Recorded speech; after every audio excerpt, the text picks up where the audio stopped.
very bright young people are with us today, the two valedictorians of our high schools in San Angelo. And what a privilege it's been to have you in our schools.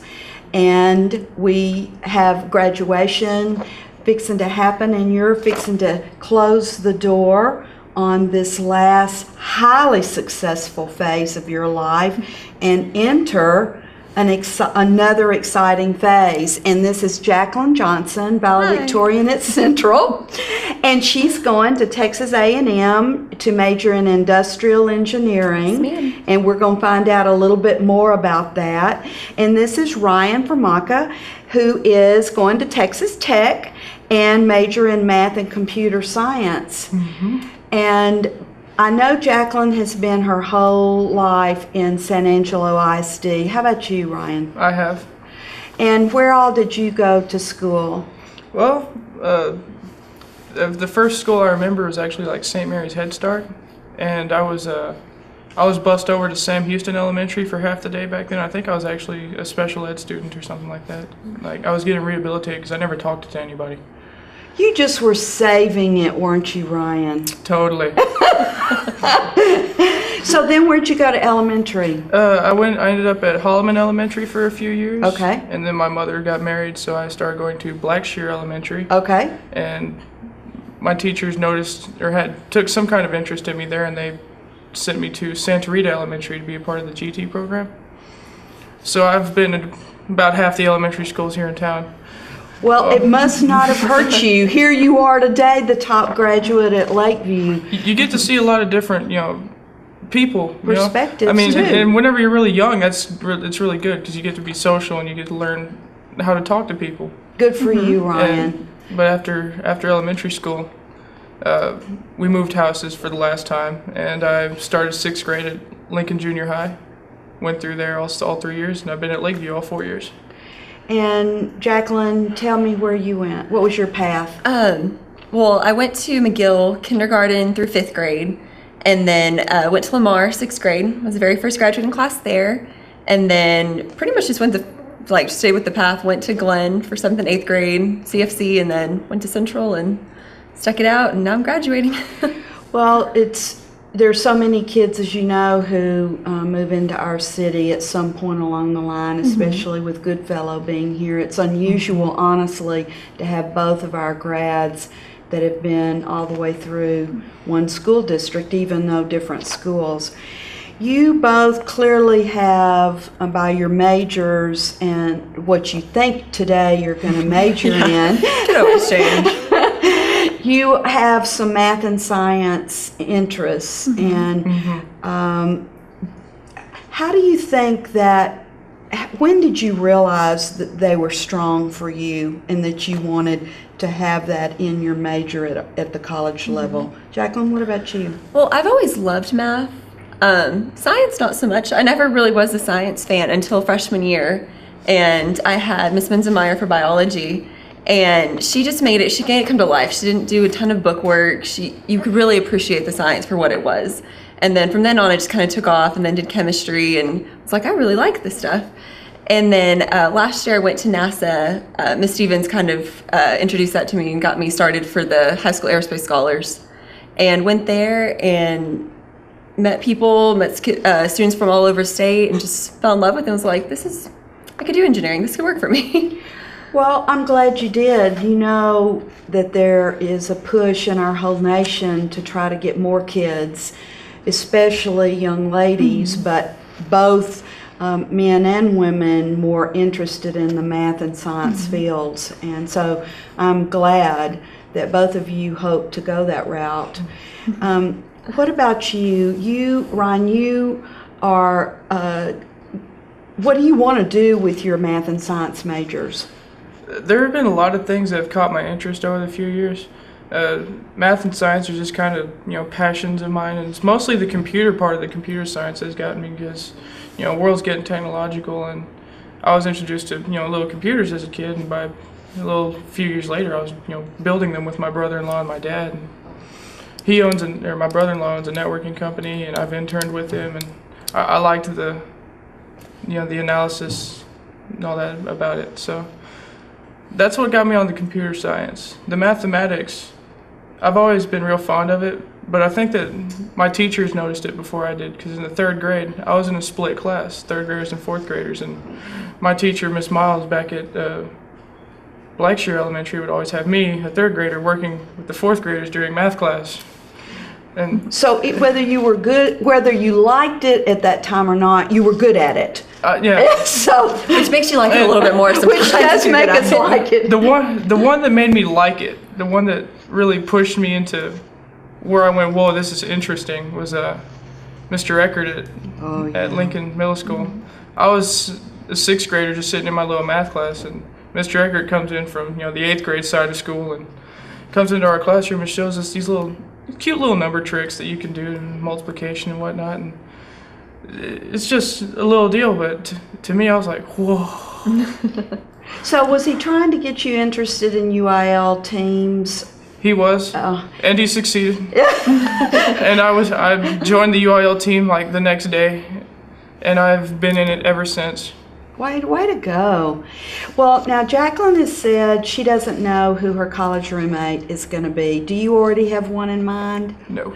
Okay, so both of you, and I did the same, and I was very blessed to have had a lifelong friend from whom my assigned roommate, and so I hope that you have as good a blessing as I did. All right, talk to me about other things you've done in high school, particularly. You, Ryan, have just mentioned UIL. What else have you done? Participated in? Oh, my sophomore year of high school, I was a member of the Business Professionals of America team, and I got pretty far with that. I participated in something called the spreadsheet analysis, which is mostly just working with office stuff. And there was an open event that I took first place in at the regionals. It was called Financial Math and Analysis, which comes from my passion for math.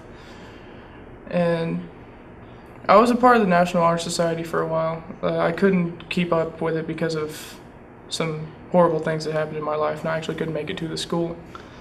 So I resigned from that, but I've been a peer tutor for a long time. I help out my mostly math kids, and really anybody who's willing to ask. Good for you.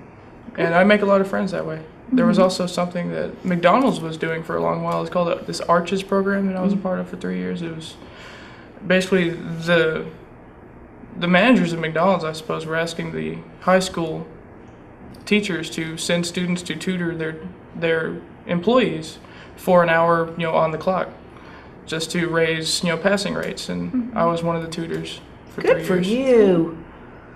Okay, what have you participated in? Well, I did Business Professionals America as well, and then was the vice president of our chapter, or one of the chapters. We have, I think, 4 or 5 at Central, and I did interview skills, actually, and prepared speech, and gone to state every year for that. I did NHS for National Honor Society, did CAT Council, which is Mr. Waters' kind of like principal advisory council, which is pretty fun. You get different ideas, kind of talk to everybody at school, and make sure Mr. Waters knows about more what's going on. I've done Key Club, which is a very, very important club to me, which is really big at Central, actually. It's one of the biggest ones. We have probably, I think we finished 6th this year. And yes, you did. It was a lot of fun. And that's community service for our I'm sorry, I audience. should have said that. Sort of like you tutoring has been a community service. What do you both hope to be a part of besides just keeping your grades high in college? Have you looked to see what's offered at Texas A&M and Texas Tech for students with your interest, so that you're not just studying and going to class, but are part of something at A&M and Texas Tech? I was contacted by a man named Dr. Brock Williams from Texas Tech. He invited me to be a part of this program. It's called PRISM. It's an acronym for Proactive Recruitment in Introductory Science and Math. It's they offer a scholarship, and what it is, it's a big group, kind of like study/research, and I don't really know how to describe it. It's kind of like, it's almost like a classroom outside the classroom, because it involves camps and just so much. And So it sounds good to you? It does. He invited me to be a part of it. What struck me is, he sent me an email about it, and all the email that was on, or all the information that was on the webpage, they didn't list too much information. Didn't really catch my interest. So the deadline for the online application was April 15th, and that day passed by. And well, about 3 or 4 days later, he actually called me on the phone asking me, "Would you please be a part of this?" So And you were chosen. I was voluntold. Well, good for you. What got me is how personal it was, that he would actually take his time to, drop whatever he might have been doing and actually call me and ask me to be a part of it. I filled out my application that day. I had a letter of recommendation written by one of my preferred teachers. And like the next Tuesday, there was a banquet up at Texas Tech. It was a mathematics awards banquet that I was invited to be a part of. And not only was I honored to be there, but I got to meet Dr. Brock Williams himself. So a personal phone call is what it took. That was pretty significant to have a professor call a high school kid, young person. It was. It's not high school anymore. It's not. Well, I look forward to knowing about that, and I'm very impressed that he took time to call you, Ryan. That's pretty significant. Okay, what do you hope to be a part of it? Well, I know they have like a foundation, or not really foundation, a club for like women engineers. So I'd like to get involved in that. But as far as different stuff, I'm not so sure because they have over 800 organizations at A&M alone. So it's going to take a little bit, just kind of like shop around, kind of see what would be best for me. But I think it'd be really fun to kind of get involved in like a dance organization. I kind of want to do like ballroom dancing or something. I think that'd be fun. Well, I just encourage you both to get involved in something. Mm-hmm. It's not as much important to me what it is. Mm-hmm. I mean, if it's attached to a college or university, it's going to be mm-hmm. worthwhile, and that could be where you meet friends and that's feel, like the best way to feel grounded. Well, you two have left a legacy for not only your high scores, but you're both unselfish. I have looked in a little bit to both of you, and you'll be greatly missed because of your interest in helping other students if they need it. You said you mm-hmm. and the adults at Lakeview have confirmed what you said. You would help anybody, and then your hours on your Key Club show me that you're not just taking care of yourselves. Way to go. Well, you keep doing great things, and we are so proud of you, and I look forward to watching you cross the stage and going officially into the next phase of your lives. Best wishes to both of you. Thank you.